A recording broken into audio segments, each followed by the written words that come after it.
Hello everyone. तो आज हम लोग डिस्कस करने वाले हैं व्हाट इज एसएससी। एसएससी क्या है एसएससी। जैसे अभी बहुत वायरल चला हुआ है कि क्या है सचिन, उसी तरह से हम डिस्कशन करेंगे कि क्या है एसएससी। एसएससी से कौन कौन सी वैकेंसी आती है, उसमें कौन कौन सा जॉब होता है, कितनी सैलरी होती है और उसमें क्या क्या सिलेबस होता है, उसका सिलेक्शन प्रोसेस क्या होता है, ये सब हम डिटेल में जानने वाले हैं। मैं एक वीडियो, क्योंकि बहुत ज़्यादा रिक्वेस्ट आ रहा था कि एसएससी के बारे में कंप्लीट डिटेल बताइए, उसका सिलेबस क्या होता है, कैसे रिक्रूटमेंट होता है, कब कब वैकेंसी आती है, तो ये सब चीज़ें मैं इसमें बताने वाला हूँ आपको, क्या क्वालिफिकेशन होना चाहिए, ठीक है। और साथ में एक सरप्राइज़ और है आपके लिए कि इस वीडियो के बीच में कहीं पे भी मैं 3 क्वेश्चंस पूछूंगा आपसे, ठीक है। अगर वो क्वेश्चन का जवाब अगर आप कमेंट बॉक्स में सही सही जवाब दे देते हो तो आपको एक गिफ्ट भी मिलेगा, आपके घर तक आपको गिफ्ट पहुंच जाएगा, ठीक है। तो उसके लिए आपको क्या करना है कि वीडियो को कंप्लीट देखना है और उन क्वेश्चंस का जवाब देना है भी साथ में, और आपको विनर बनना है, ठीक है। 5 लोगों को सिलेक्ट करूंगा, 5 लोगों को आप जीत सकते हो गिफ्ट। तो सबसे पहले एसएससी के बारे में जानते हैं। तो एसएससी का फुल फॉर्म होता है स्टाफ सिलेक्शन कमीशन, ठीक है। और ये गवर्नमेंट रिक्रूटमेंट एजेंसी है। क्या है? Recruitment agency. इसका काम क्या है कि गवर्नमेंट ने इनको काम दिया है कि हमारे यहाँ जितने एम्प्लॉयज़ काम करते हैं ना, ग्रुप बी वाले, ग्रुप सी वाले, ग्रुप डी वाले, ठीक है, उनको आप नियुक्ति करवाओ, उनका भर्ती आपको करवाना है। तो सारा काम जो है स्टाफ सिलेक्शन कमीशन का ही है। जितना भी central government job group B group C recruitment maximum होते हैं, स्टाफ सिलेक्शन कमीशन ही करवाता है, ठीक है। और इसमें 10th लेवल के जॉब होते हैं, 12th लेवल के जॉब होते हैं। अगर 10th पास है तो उनके लिए भी है, 12th लेवल के लिए भी है, ग्रेजुएशन लेवल के लिए भी है, ठीक है। और सबका नाम अलग अलग है, एग्ज़ाम अलग अलग होता है। तो बी और सी ग्रुप का होता है। इसमें जो सैलरी होती है 25,000 लेकर के 85,000 तक सैलरी वाली, जो इन हैंड सैलरी है, वहाँ तक की रिक्रूटमेंट होता है स्टाफ सिलेक्शन से। लेवल 1 जो पे मैट्रिक्स है उसका लेवल 1 से लेकर लेवल 8 तक की नौकरी होती है। बहुत सारे एग्जाम्स होते हैं, वो सब मैं डिस्कशन करने वाला हूँ। पोस्ट कौन कौन सी होती है, कौन कौन से पोस्ट पे आपका नियुक्ति होता है, वो भी मैं, कौन कौन सा पोस्ट पे ये वैकेंसी निकलती है वो भी बताने वाला हूँ। क्वालिफिकेशन क्या होना चाहिए, वैकेंसी कितनी आती है, कब एग्ज़ाम होता है, एग्ज़ाम पैटर्न क्या है, आपको तैयारी कैसे करनी चाहिए, ये सब डिटेल मैं आपको इस वीडियो में बताने वाला हूँ। तो सबसे पहले हम लोग जानेंगे कि एसएससी में एग्ज़ाम कौन कौन से होते हैं, ठीक है। एसएससी का एक वेबसाइट भी है ssc.nic.in। इसी पे सारा ऑनलाइन मोड में सारा एग्ज़ाम होता है और इसी पे सारा भर्ती निकलती है, यहीं से लोग अप्लाई करते हैं, ठीक है। इसमें जो एग्ज़ाम होता है सबसे पहला, जो सबसे इम्पोर्टेंट, जिसमें सबसे ज़्यादा डिमांड होता है, सबसे ज़्यादा लोग इसी फेमस है, वो है एसएससी सीजीएल। एसएससी सीजीएल का फुल फॉर्म होता है कंबाइंड ग्रेजुएट लेवल एग्जाम। इसमें आपको ग्रेजुएशन का डिग्री चाहिए होता है, ग्रेजुएशन पास करोगे तब इस एग्ज़ाम को दे पाओगे। एक होता है SSC CHSL combined higher secondary level exam, ये 12th पास वाले लोग अप्लाई करते हैं इसमें, ठीक है, 12th पास वाले। उसके बाद एसएससी सीपीओ होता है, ठीक है। एक मिनट,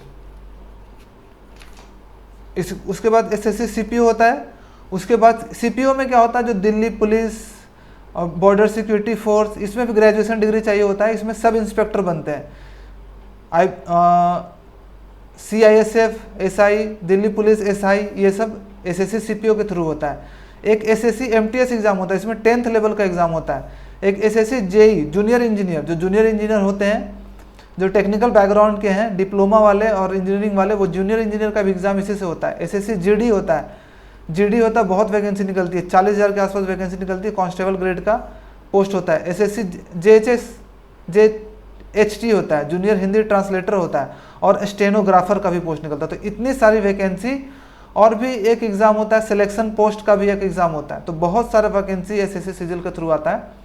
अब हम एक एक करके सबका डिस्कशन करेंगे, ठीक है। इस वीडियो में हम लोग क्या डिस्कस करने वाले हैं आज की, ग्रेजुएशन लेवल वाले, जिनका ग्रेजुएशन कंप्लीट हो गया, वो कौन कौन से वैकेंसी के लिए अप्लाई कर सकते हैं, उनका क्या सिलेबस होता है। तो आज हम ये डिस्कस करने वाले हैं, ठीक है। और नीचे कैसे जाऊं, एक मिनट।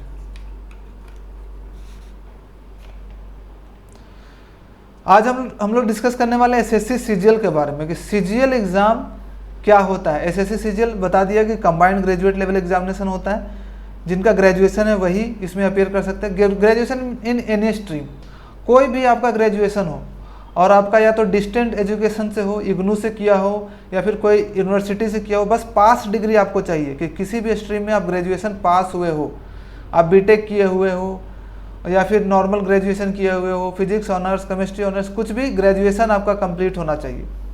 और इसमें more than 50 post government job का जो होता है इसके थ्रू रिक्रूटमेंट होता है। उसमें जो इंपॉर्टेंट पोस्ट होते हैं, जो अच्छे अच्छे पोस्ट होते हैं, उसमें उसे होता है एएसओ इन सीएसएस, सेंट्रल सेक्रेटरीट सर्विस, जो ऑफिस यहाँ होता है, जो मंत्रालय होता है, वहाँ पे असिस्टेंट सेक्शन ऑफिसर बनते हो। एमईए में, मिनिस्ट्री ऑफ एक्सटर्नल अफेयर्स में आप बनते हो ASO. ASO in ministry of defence, income tax inspector आप इससे बनते हो। सेंट्रल एक्साइज इंस्पेक्टर बनते हो। एएसओ इन इन्फोर्समेंट डायरेक्टरेट बनते हो। ये सारी ग्रुप बी की पोस्ट है जिसका इन हैंड सैलरी 75,000 के आसपास है। सब इंस्पेक्टर सीबीआई बनते हो, AA बनते हो। ये 4800 ग्रेड पे का जॉब है जो कि गैजेटेड पोस्ट है।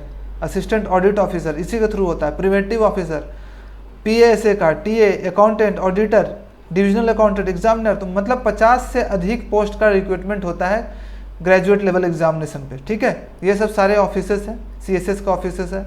ये मेरा एक दोस्त है, एएसओ है, उसने अपना फ़ोटो खिंचवाया, देखो कितना प्यारा फ़ोटो है।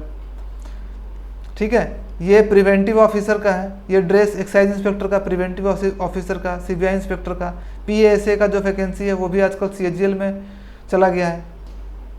तो ये सारे पोस्ट हैं। और पोस्ट कैसा कैसा होता है आपका, डेस्क जॉब वाले भी होते हैं और फील्ड जॉब वाले भी होते हैं।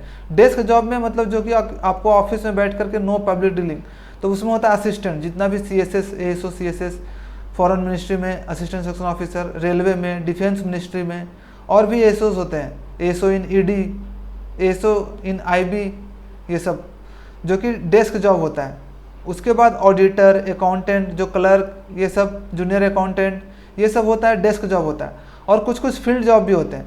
फील्ड जॉब में क्या होता है, इनकम टैक्स इंस्पेक्टर, उनको फील्ड जॉब भी करना पड़ता है, डेस्क जॉब भी होता है। Preventive officer, excise inspector, examiner, इन लोगों का फील्ड जॉब होता है। Enforcement officer. और पुलिस वाले में क्या होता है, CBI वाले जो होते हैं, नारकोटिक इंस्पेक्टर जो होता है, पोस्टल इंस्पेक्टर भी होता है, ये सब का फील्ड जॉब होता है। तो इसमें फील्ड जॉब भी है और आपका डेस्क जॉब भी है। अब हम जानते हैं कि वैकेंसी कितनी आती है हर साल और कब आती है। जो इसकी वैकेंसी आती है, पहले तो देखो कोई टाइमिंग फिक्स नहीं होता था, कभी भी वैकेंसी आ जाती थी, मार्च, अप्रैल, जुलाई, अगस्त। लेकिन अब जो वैकेंसी आएगी हमेशा जनवरी से मार्च के बीच में आएगा। जनवरी से लेकर के जो मार्च है उसके बीच ही वैकेंसी आएगी। और कितना वैकेंसी आता है इसमें, ऑन एन एवरेज CGL में लगभग 7 से लेकर के 10,000 तक वैकेंसी आती है। और 2022 में तो रिकॉर्ड तोड़ दिया था, 32,000 वैकेंसी आई थी, 32,000 प्लस वैकेंसी आई थी, जिसमें कि 20,000 तुम्हारा PASA का ही वैकेंसी था। तो बहुत अच्छा वैकेंसी। लेकिन 23 में जो वैकेंसी आई है 7,500 के आसपास आई। तो एवरेज मान लो तो 7,000 से 10,000 का वैकेंसी ही आती है। और सैलरी कितनी होती है, सैलरी देखा जाए तो इसमें ग्रुप बी का भी पोस्ट होता है और ग्रुप सी का भी पोस्ट होता है। जो ग्रुप सी का पोस्ट होता है उसमें इन हैंड सैलरी 55,000 तक बन जाता है, और जो ग्रुप बी का पोस्ट होता है उसमें इन हैंड सैलरी 75,000 तक बन जाता है। ग्रुप सी की पोस्ट कौन कौन सी होती है, जैसे ऑडिटर हो गया, अकाउंटेंट हो गया, जूनियर अकाउंटेंट हो गया, ठीक है, ऑडिटर इन CAG हो गया। ये सब जो पोस्ट है ग्रुप सी की पोस्ट है। ग्रुप बी की पोस्ट कौन है, ASO हो गया, ASO, CSS, ME, ये सब बी की पोस्ट है। ठीक है, अच्छा अब हम थोड़ा सा आपको दिखा देते हैं, ये भी वेबसाइट, SSC का वेबसाइट भी आपको दिखा देते हैं। ठीक है, देखो SSC नेट पे सर्च करोगे ssc.nic.in तो आपको ये वेबसाइट मिल जाएगा। और यहीं पे सारा जितना भी है नोटिफिकेशन वगैरह आता है। आपको क्या करना होता है, पहले आपको एक बार लॉगिन करना होता है। लॉगिन कर लोगे, जैसे आप न्यू यूजर हो ना तो आपको लॉगिन करना पड़ेगा, लॉगिन नहीं करना पड़ेगा, रजिस्टर करना पड़ेगा सबसे पहले। यहाँ पे रजिस्टर करोगे, आपकी एक ID बन जाएगी और आपको एक लॉगिन और पासवर्ड मिलेगा। उसी लॉगिन ID पासवर्ड को जब ओपन करोगे तो आपको पता चलेगा कि कौन सा एग्जाम आप दे सकते हो, कौन सा एग्जाम नहीं दे सकते हो। तो पहले आपको रजिस्टर करना होता है। यहाँ से आप रजिस्टर कर लोगे और जितने भी नोटिस आती है ना यहीं पे आती है। यहाँ पे सारा नोटिस आता है और कैंडिडेट कॉर्नर है, यहाँ पे आपको प्रीवियस ईयर का पेपर्स भी मिल जाएगा, मॉडल पेपर मिलेगा। और सारा जो एग्ज़ाम होता है ऑनलाइन मोड पे ही होता है, कोई भी ऑफलाइन मोड पर नहीं, सारा एग्ज़ाम ऑनलाइन मोड पे ही होता है। यहाँ पे एक बहुत अच्छा कोट लिखा हुआ, जब मैं प्रिपेयर कर रहा था तब से लेकर अभी तक यही कोट है कि if I have the believe that I can do it, I shall surely acquire the capacity to do it even if I may not have at the beginning. इसका मतलब क्या होता है कि अगर आपके अंदर बिलीफ है कि हाँ मैं कर सकता हूँ, तो तुम श्योरली उस चीज़ को कर सकते हो और वो तुम्हारा कैपेबिलिटी जो करने का है ना वो तुम्हें हो जाएगा, तुम्हारे अंदर आ जाएगा उस चीज़ को करने का, अगर आपके अंदर बिलीफ है तो। स्टार्टिंग में वो बिलीफ आपके अंदर हो ना हो, लेकिन एंड तक आपका वो बिलीफ जरूर आ जाएगा अगर आप मानोगे कि मैं वो कर सकता हूँ। तो ये बहुत अच्छा कोट है, आप इसको समझोगे तो बहुत फ़ायदा होगा। ठीक है, फिर हम वापस चलते हैं इस पर। आगे बढ़ने से पहले मैंने आपको बताया था वीडियो की शुरुआत में कि मैं आपसे 3 क्वेश्चन पूछूंगा और इन 3 क्वेश्चन का जो सबसे अच्छा जवाब देगा कमेंट बॉक्स में, उसको मैं आपको गिफ्ट दूंगा और आपके घर तक पहुंचेगा। ठीक है, 5 लोगों को सिलेक्ट करूंगा। तो उसमें जो सबसे पहला क्वेश्चन है कि आपको ये बताना है कि आप किस स्टेट से हो। ठीक है, आप कौन सा स्टेट से हो और आपका नाम क्या है। ठीक है, दूसरा आपको ये बताना है कि क्या आप गवर्नमेंट जॉब करना चाहते हो।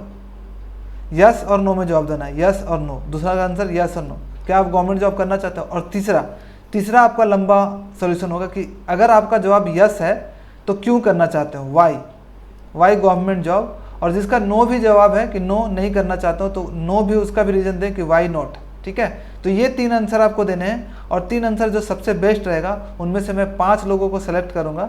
ठीक है, और उन 5 लोगों को मेरी तरफ से एक गिफ्ट, छोटा सा गिफ्ट रहेगा, बहुत ज़्यादा कॉस्टली नहीं, एक छोटा सा गिफ्ट आपको पता चल जाएगा, कमेंट में ही आपको रिप्लाई मिल जाएगा और आपको एड्रेस बताना और आपके घर तक वो गिफ्ट पहुंच जाएगा। ठीक है, अब आगे बढ़ते हैं।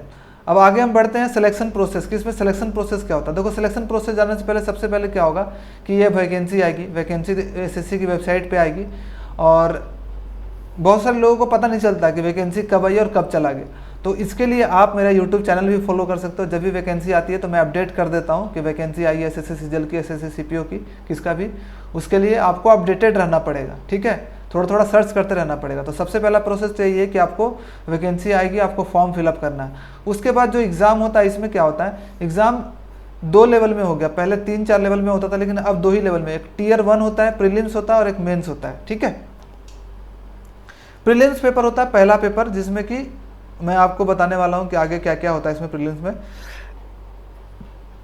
उसके बाद एक टाइपिंग टेस्ट भी होता है, इंग्लिश का टाइपिंग टेस्ट होता है और एक कंप्यूटर टेस्ट होता है, कंप्यूटर का नॉलेज थोड़ा सा ऑब्जेक्टिव क्वेश्चन होता है। उसके बाद ये हो जाएगा जब टियर 1 हो जाएगा एग्ज़ाम। उसके बाद जो क्वालिफाई करेंगे टियर 1 में उसको टियर 2 में चांस मिलेगा और टियर 2 में ही टाइपिंग टेस्ट और कंप्यूटर टेस्ट इंक्लूडेड होता है। उसके बाद जो टियर 2 में अच्छा मार्क्स लाएगा उन्हीं का सिलेक्शन होता है और उसके बाद फिर डॉक्यूमेंट वेरिफिकेशन के लिए डिपार्टमेंट बुलाया जाता है। उसके बाद इसी के बाद फाइनल रिजल्ट निकल जाता है और डॉक्यूमेंट वेरिफिकेशन बाद में होता है आजकल। ठीक है, अब हम जानते हैं कि टियर 1 में क्या क्या होता है, टियर 1 में कौन कौन सा क्या क्या पूछा जाता है। ये क्वालिफाइंग पेपर होता है, क्वालिफिकेशन पेपर ओनली, मतलब आपको क्वालिफाई करना होता है। आपका एक कट ऑफ बनता है, उससे ज़्यादा मार्क्स आ गया, उससे ज़्यादा इसमें एक कट ऑफ बनता है। ठीक है, इसका मार्क्स नहीं जुड़ता, उससे ज़्यादा अगर कट ऑफ से ज़्यादा मार्क्स आ गया तो पेपर 2 आप दे सकते हो। और इसमें जो सब्जेक्ट होता है, मैथ्स होता है, इंग्लिश होता है, रीजनिंग होता है और जीके होता है। ठीक है, मैथ्स के 25-25-25 सबके क्वेश्चन होते हैं, 50-50 मार्क्स होता है और 60 मिनट का टाइम दिया जाता है। ठीक है, 200 मार्क्स का पेपर होता है। और इसमें जो नेगेटिव मार्किंग होती है 1/4 होती है, यानी कि एक सही पर 2 नंबर सही होगा और जो गलत होगा तो 0.5 मार्क्स घट जाएगा आपको, तो नेगेटिव मार्किंग भी है। और उसके बाद जो इसमें अच्छा करेगा टियर 1 में एक कट ऑफ बनेगा, कट ऑफ जो क्रॉस कर लेगा, मान लो 200 है तो 200 में लगभग 130 के आसपास कट ऑफ जाता है जनरल कैटेगरी का। तो 130-140 के आसपास जो भी मार्क्स ले आया वो कट ऑफ क्लियर कर जाएगा। उसके बाद उनको मेंस देने का मौका मिलेगा, मेंस जो कि 3 महीने के बाद होता है, पेपर टियर 1 के लगभग 3 महीने के बाद।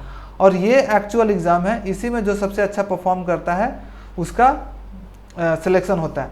इसमें 2 घंटे का पेपर होता है, 2 घंटे का 15 मिनट का, मान लो 15 मिनट का एक कंप्यूटर का भी पेपर होता है, इसमें नहीं डाला हुआ, लेकिन इसी में 15 मिनट और 15 मिनट में कंप्यूटर का नॉलेज होता है और उसका मार्क्स नहीं जुड़ा जाता है। तो इसमें क्या क्या होता है, 1 घंटा, जो पहला 1 घंटा होता है उसमें मैथ और रीजनिंग सॉल्व करना होता है, 30-30 क्वेश्चन, 60 क्वेश्चन, 90 मार्क्स दिया, 90 मार्क्स का होता है, 3-3 मार्क्स का होता है। आंसर सही करने पे +3 और गलत करने पे -1 होता है। ठीक है, तो 90 मार्क्स का होता है, 60 मिनट। फिर 60 मिनट जैसे ही खत्म होगा आपका इंग्लिश और जीके का पेपर ओपन हो जाता है। इसमें 45 क्वेश्चन इंग्लिश के होते हैं और 25 क्वेश्चन जीके के होते हैं, 3-3 मार्क्स का होता है, यानी 135 मार्क्स का इंग्लिश और 75 मार्क्स का आपका जीके जीएस होता है, ये भी 60 मिनट। जैसे ही ये 60 मिनट खत्म होता है तो आपका एक कंप्यूटर का पेपर ओपन होता है जो 15 मिनट का होता है, 20 क्वेश्चन, उसको भी आपको क्वालिफाई करना होता है। लेकिन जो मार्क्स जुड़ता है ना, इन्हीं सब का जुड़ता है, टोटल 390 मार्क्स का पेपर होता है, इसी पे मेरिट बनता है, ठीक है। 390 मार्क्स, ये सब जोड़ा जाए तो 390 मार्क्स हो जाएगा। और उसके बाद ब्रेक मिलता है और उसके बाद फिर से 15 मिनट का आपका टाइपिंग टेस्ट होता है, इंग्लिश टाइपिंग टेस्ट। ये जब पेपर हो जाएगा 2 घंटे 15 मिनट का, तो 2 घंटे का ब्रेक मिल करके कंप्यूटर का एक टाइपिंग टेस्ट होता है, ठीक है। देखो यहाँ पे कंप्यूटर का 20 क्वेश्चन होता है, 60 मार्क्स, 15 मिनट। और सेशन 2 होता है जिसमें कंप्यूटर एंट्री टेस्ट होता है, कंप्यूटर टेस्ट होता है, जो कि 30 वर्ड पर मिनट होता है, 30 वर्ड पर मिनट। अगर आप 1 मिनट में 30 वर्ड्स टाइप कर पा रहे हो तो इंग्लिश का, तो आप आराम से इस एग्ज़ाम को, इस कंप्यूटर टेस्ट को क्वालिफाई कर लोगे। अब हम सिलेबस जानते हैं कि सिलेबस क्या क्या होता है भाई। मैथ्स, इंग्लिश, रीजनिंग में सिलेबस क्या होता है। सबसे पहले मैथ्स का जानते हैं कि मैथ्स में सिलेबस क्या होता है। देखो मैथ्स में जो सिलेबस होता है ना, उसमें अर्थमेटिक होता है और एडवांस होता है, ठीक है। बीजगणित और तुम्हारा एडवांस होता है, एडवांस मैथ होता है। तो अर्थमेटिक में क्या क्या होता है। अर्थमेटिक में आपका जैसे कि परसेंटेज हो गया, टाइम वर्क हो गया, काम समय हो गया, चक्रवृद्धि ब्याज हो गया, सिंपल इंटरेस्ट, कंपाउंड इंटरेस्ट, मिश्रण, पार्टनरशिप, पाइप एंड टंकी, LCM, HCF, ratio proportion, number system, speed and distance, और इसी तरह से बहुत सारे। देखो 24 चैप्टर से आप यहाँ से पढ़ सकते हो कौन कौन सा चैप्टर पूछा जाता है। और जो एडवांस मैथ्स में होता है उसमें आपका पूछा जाता है क्षेत्रफल, परिमाप, आयतन, पृष्ठीय क्षेत्रफल, ट्रिग्नोमेट्री जो होता है, अलजेब्रा होता है, ये सब चीज़ें पूछा जाते हैं, ठीक है। तो मैथ्स का सिलेबस हो गया। तो मैथ्स में लगभग जितने भी चीज़ें हैं ना, लगभग सब जनरल नॉर्मल चीज़ें जो 10th लेवल तक हम पढ़ते हैं, सभी चीज़ें आपको पढ़नी होती है। सिलेबस ऑफ इंग्लिश क्या होता है। इंग्लिश में मेन सिलेबस सारे जितने पार्ट्स ऑफ स्पीच है, noun pronoun, adjective, verb, adverb, conjunction, time, tense, voice, सारी चीज़ें पढ़नी होती है। उसके साथ सिनोनिम, एंटोनिम्स होता है, मतलब word meaning, spelling, miss spelled word होता है, इडियम्स, फ्रेजेस होते हैं, फ्रेजल वर्ब्स होता है, वन वर्ड सब्स्टिट्यूशंस होता है, PQRS का टेस्ट होता है। PQRS का मतलब होता है तुम्हारा रीअरेंजमेंट, ठीक है। पारा जंबल्स जिसको बोलते हैं, 4-5 लाइन दिया हुआ है, सबको उल्टा पुल्टा अरेंज कर दिया, सही अरेंजमेंट करना होता है, PQRS। PQ यहाँ पे RS होगा। क्लोज टेस्ट होता है, फिल इन द ब्लैंक्स वाले होते हैं, और पैसेज का टेस्ट होता है, ये सब चीज़ें होती है। तो इंग्लिश का सिलेबस ये है। जनरल, पार्ट्स ऑफ स्पीच सारे होते हैं, सिनोनिम, एंटोनिम होता है, वर्ड मीनिंग होता है, और आपका पैसेज वगैरह होता है। सिलेबस ऑफ रीजनिंग, रीजनिंग में क्या क्या होता है। रीजनिंग में आपको ज़्यादा नहीं पढ़ना होता, थोड़ा कम ही पढ़ना होता है। रीजनिंग में एनालॉजी होता है, क्लासिफिकेशन होता है, सीरीज होता है, कोडिंग डिकोडिंग होता है, ब्लड रिलेशन होता है, डायरेक्शन होता है, अल्फ़ाबेट सीरीज होता है, सिटिंग अरेंजमेंट होता है, ठीक है।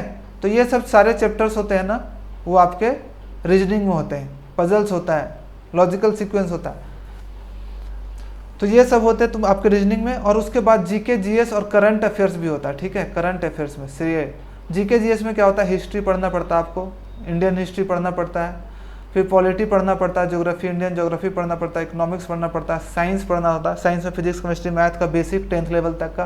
करंट अफेयर्स, लास्ट 1 साल में क्या क्या हुआ एग्जाम से पहले, उसके भी कुछ क्वेश्चन पूछे जाते हैं। तो हिस्ट्री में ओवरऑल ऊपर ऊपर 1 लाइनर टाइप का क्वेश्चन आता है, बहुत डीप में नहीं।